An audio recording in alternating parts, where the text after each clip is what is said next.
Peace. What's going on? So the other day I did a video um about peace and society, having peace, and how justice and society and peace are intertwined or whatever. In order to get peace, you have to have justice.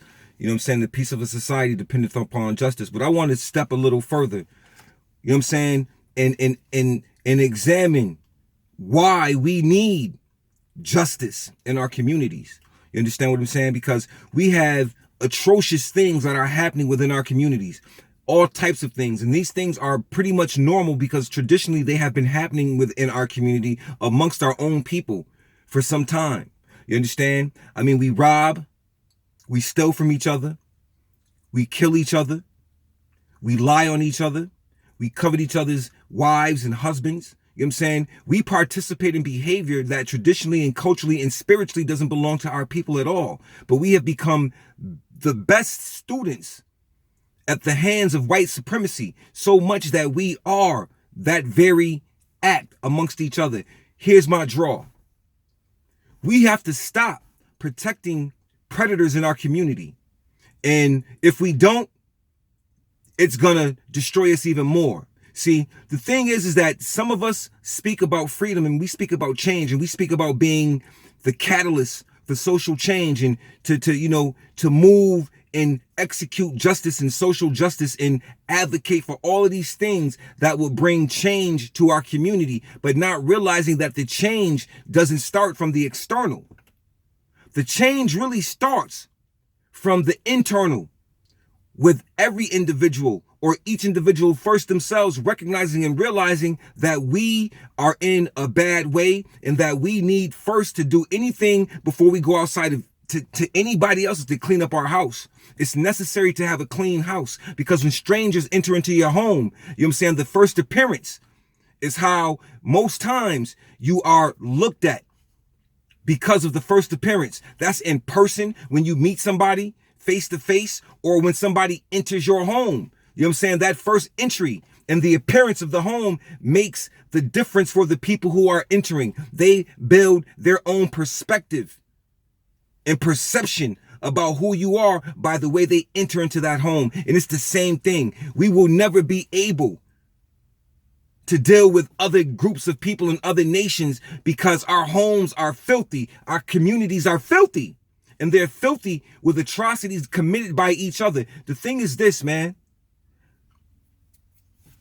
We got to stop keeping secrets. Secrets that are detrimental to our community as well as to our children and our futures and so on and so forth. If you got a predator in your family, you gotta get rid of the predators, man. We cannot continue to give predators passes. We seem to allow killers and pedophiles to walk free in our communities like it's nothing wrong with it just because it's one of your family members. There's no problem until the problem is at your own door. But when the problem is at a door across the street from you, it's no problem, but it really is a problem. Why? Because it's in your community.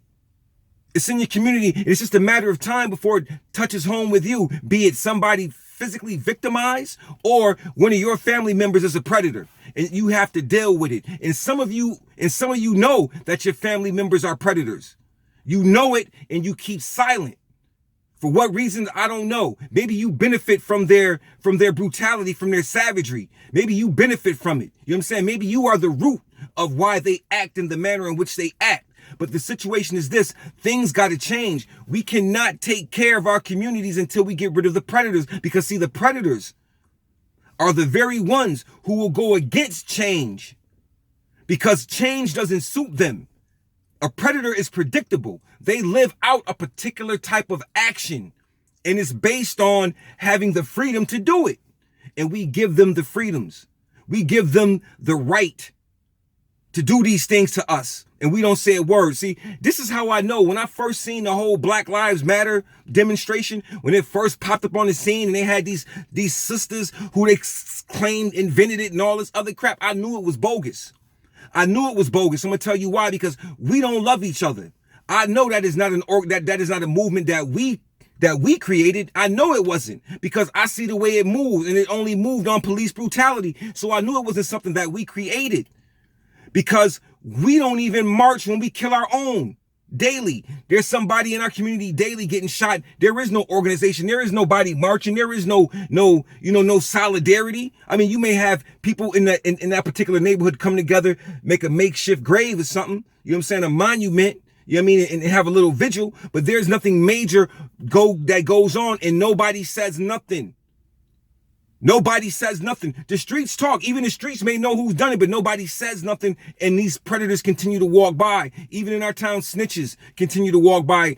Everybody can get away. And we give the passes.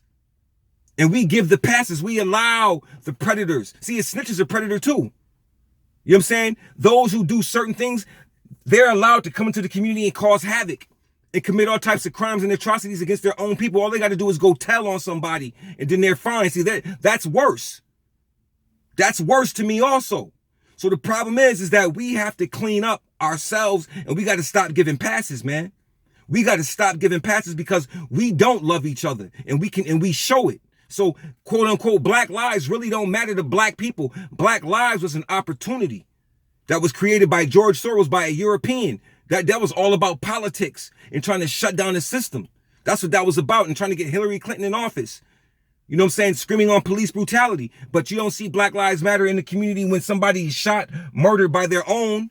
They don't march on that. So Black Lives only matter when it's a Caucasian cop, because there's a political agenda behind it. So I know we didn't create this because we don't practice love in our community. We don't practice it. You understand what I'm saying? We don't believe it.